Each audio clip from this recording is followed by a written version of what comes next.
അന്ന് പാടുന്നത് പണ്ടത്തെ പാട്ടുകൾ അല്ലേ?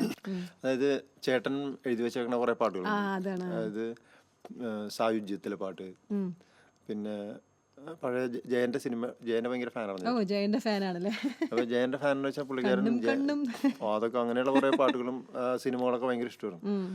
ജയന്റെ ഫാൻ എന്ന് വെച്ചാൽ പുള്ളിക്കാരൻ ജയൻ മരിക്കുന്ന സമയത്ത് ആ ഒരു കാലഘട്ടത്തിൽ ചേട്ടൻ മരിക്കുന്നു. അപ്പൊ ചേട്ടൻ കുറെ കലണ്ടർ, ജയന്റെ കുറെ കലണ്ടർ ഇങ്ങനെ എടുത്തു വെച്ചിട്ടുണ്ടായിരുന്നു. ഫോട്ടോ വെച്ചിട്ടുള്ള. ഫോട്ടോ വെച്ചുള്ള കലണ്ടർ ഇങ്ങനെ നീളുന്നത്, നമ്മളിപ്പോ ഇപ്പൊ ഡേറ്റ് കലണ്ടർ പോലത്തെ അതെ കലണ്ടർ, അതെ മനസ്സിലായോ.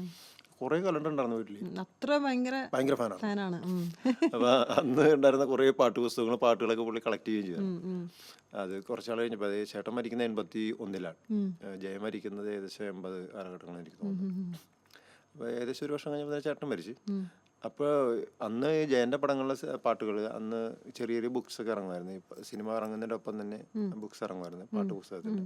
അങ്ങനെയുള്ള കുറെ കാര്യങ്ങൾ കളക്ട് ചെയ്ത് വെച്ചിട്ടുണ്ടായിരുന്നു. കുറെ അന്നത്തെ നമ്മുടെ റെഫറൻസ് ബുക്കാണല്ലോ അല്ലേ? അതെ അതെ.